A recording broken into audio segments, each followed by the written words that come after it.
লাগতেছে, মনে হচ্ছে যেন সবাই আমাকে শাস্তি দেওয়ার জন্যই আদালত বসিয়েছে। রাফি বলল, কি হয়েছে ছোট মা? তোমরা সবাই এভাবে বসে আছে কেন? তোমা বলল, কি হয়নি তাই বল রাফি, তুই কি এখনো ছোট আছিস? বাবা বলল, থামো শিরোনি, তুমি যে কি শাসন করতে পারবে বুঝছি, তুমি শুধু আদর করতেই পারবে। এই তোর এত সাহস কি করে হয় মেঘলাকে মারছিস? রাফি রাগি চোখে মেঘলার দিকে তাকাতেই মেঘলা বলে উঠলো, ভয় দেখাছিস কেন? মারিসনি বুঝি? রাফি বলল, আমি কখন মারলাম? মেঘলা বলল, নিজের হাত দেখিয়ে বলল, এই দেখ কত রক্ত বেরিয়েছে জানিস?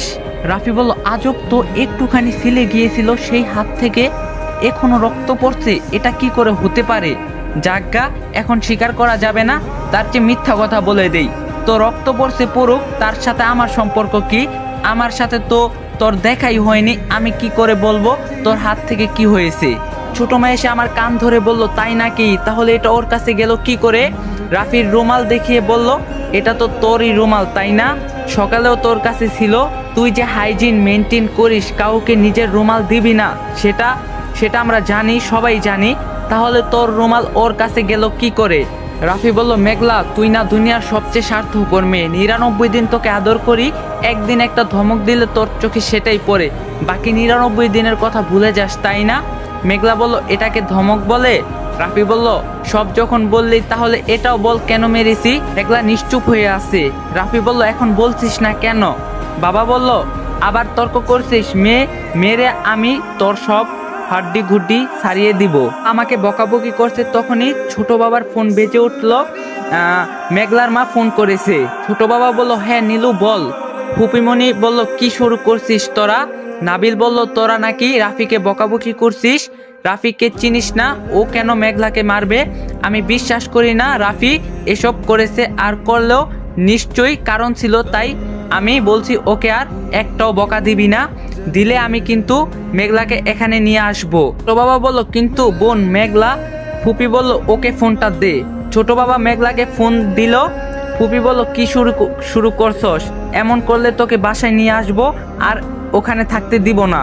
মেঘলা বলল, কিন্তু আম্মু ও সত্যি আমাকে মারছে। তখন রাফি বলল, যা যা বলছিস ভেবে বলিস তো, সবগুলো কথা মনে রাখিস, কাল থেকে কোনো ঝামেলায় পড়লে আমি কিন্তু যাব না, বুঝে নিস। ফুপি ফোনের ওপাশ থেকে মেঘলাকে বলল, রাফি তো ঠিকই বলছে, ছেলেটা তোর জন্য সারাদিন এত করে আর তুই ওকে বকা শোনাচ্ছিস।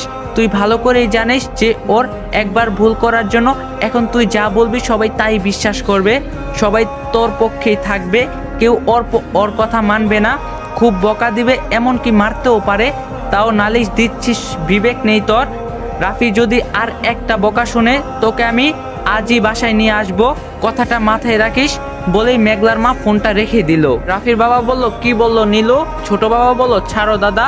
রাফি শোন, নীলুর জন্য আজ তোকে ছেড়ে দিলাম, কিন্তু এরপর এমন করলে তোকে বাড়ি ছাড়া করব বলে দিলাম। মেয়েটাকে একবার জমের বাড়ি পাঠিয়ে শাস্তি হয়নি তোর, আবার মারছিস কোন সাহসে? এখনো দাঁড়িয়ে আছিস কেন? যা চোখের সামনে থেকে দূর হ। রাফির আগে গজগজ করতে করতে বাইরে চলে গেল। ছোট মা বলল, আয় হাতে ওষুধ লাগিয়ে দেই। মেঘলা বলল, না না লাগবে না, আমি নিজে লাগিয়ে নিচ্ছি বলে মেঘলা এক দৌড়ে উপরে চলে গেল। মেঘলা আজ অনেকদিন পর এই বাসায় এসেছে, তাই নাবিল, মিলি, নেহার সাথে খুব মজা করছে, সবাই মিলে গল্প করছিল। এখন রাফি আসলো, যদিও নাবিল, মিলি বা নেহার চকলেট খাওয়ার বয়স নেই, তবুও রাফি সবার জন্য চকলেট নিয়ে এসেছে। সবাইকে দেওয়ার পর সবাই খুব খুশি হলো, কিন্তু রাফি মেঘলাকে দেয়নি। মেঘলা রেগে বলল, আমার চকলেট কোথায়? রাফি বলল, তোকে দিব কেন? তোকে তো আমি মারি, আদর করি না, তাহলে চকলেট কিসের? মেঘলা বলল, লাগবে না তোর চকলেট, সর এখান থেকে। রাফি বলল, যাওয়ার হলে তুই যা, আমি ওদের সাথেই গল্প করব। মেঘলার আগে ঘর থেকে বেরিয়ে গেল।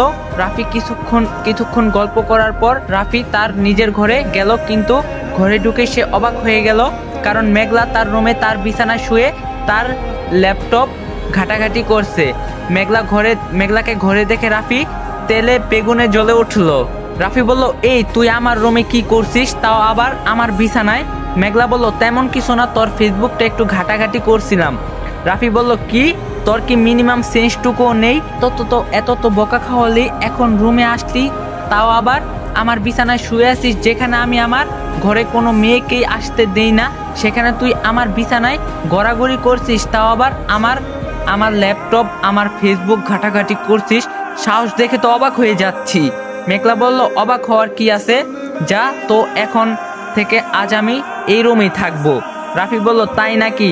এ কথা বলেই রাফি মেঘলার চুল ধরে টানতে লাগলো। গাইস, রাফির লাইফের নতুন হিস্ট্রি আপনাদের কাছে কেমন লাগলো অবশ্যই কমেন্ট বক্সে বলবেন, আর যদি পার্ট 2 লাগলে এটাও কমেন্ট বক্সে বলবেন।